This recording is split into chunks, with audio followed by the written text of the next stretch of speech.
وزیر امور مهاجرین از پروژه‌های انکشافی استقرار مجدد بیجا شدگان بازدید نمود. سید حسین عالمی بلخی وزیر امور مهاجرین و عودت کنندگان در رأس یک هیئت که رئیس اداره هبیتات سازمان ملل در کابل نیز حضور داشت، پنجشنبه 26 هوت از پروژه‌های انکشافی استقرار مجدد بیجا شدگان در ناحیه 13 شهر کابل بازدید نمود. وزیر امور مهاجرین حین بازدید از این پروژه ها که پختکاری کوچه ها، جویچه و سرک را شامل می گردد، کمک های انکشافی ادارات همکار را برای بیجا شدگان مؤثر عنوان کرده گفت که وزارت امور مهاجرین در همکاری با اداره اسکان بشری سازمان ملل متحد و حمایت مالی اتحادیه اروپا 106,000 متر مربع کوچه، بیش از 24,000 متر جوی، 180 متر دیوار استنادی را در بخش انکشافی برای بیجا شدگان در ساحه شهرک صفای ناحیه 13 شهر کابل اعمار و پختکاری نموده است. وی در ادامه گفت که بر اساس تفاهم قبلی بین وزارت امور مهاجرین و اداره اسکان بشری سازمان ملل، آن اداره در شهرهای کابل، هرات و جلال آباد در بخش انکشافی با وزارت امور مهاجرین همکاری می نماید. با گفته وی، اداره هبیتات سازمان ملل شبکه آبرسانی را در شهر هرات برای بیجا شدگان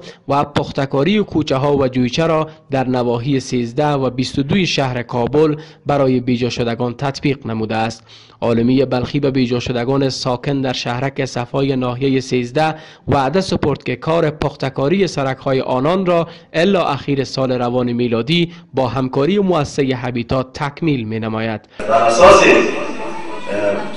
تفاهم نامه‌ای که است و تعهدی که دیروز به ما دادن تاکید کردن،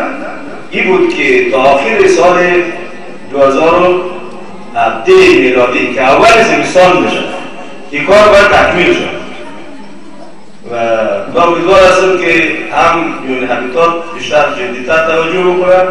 و هم مردم محل همکاری بکنن، هم شورای محل همکاری بکنن. خوشبختانه از اثر سعی و تلاش و لطف و مرحمتی که جناب رئیس در حق ناحیه 13 لطف کردن، از طریق پروژه‌های انکشافی یا هبیتات که در بخش مهاجرین انداخته کردن، لطف کردن این سفر مورد توجهشان قرار دادن و قراردادی را به ایشان منعقد کردن. ناحیه 13 از این پروژه‌ها مستفید شد که به همکاری انجینر صاحبای محترمی این هبیتات در ناحیه اینا تشریف آوردن و پروژه‌ها به منطقه تبدیل شدن. ما خوشبخت هستیم که قسمت از مشکلات عدیده‌ای که فعلا دامنگیر مردم ما هست قسمت حل شده. در همین حال بیجا شدگان در ساحه یاد شده از وزارت امور مهاجرین خواهان کمک در بخش‌های ساخت دیوار استنادی، شبکه آبرسانی و ایجاد مراکز سواد آموزی گردیدند. عدم سرک‌های پختکاری جویه‌ها، آبرم‌ها، عدم چاه‌های سیپتیک، آب‌های آموزنی، کورس‌های سواد آموزی برای زنان مشکلات زیادی است که ما در این قسمت از وزیر صاحب عودت و مهاجرین توجهش را خواهان هستیم. باید یادآور شد که اداره اسکان بشری سازمان ملل متحد برنامه‌های ارتقای ظرفیت و اعمار شلتر را نیز در ساحه شهرک صفا تطبیق می‌نماید که تا اکنون 1500 خانم بیجا شده را در حرفه‌های مختلف آموزش داده و 71 شلتر نیز در ساحه مذکور اعمار نموده است.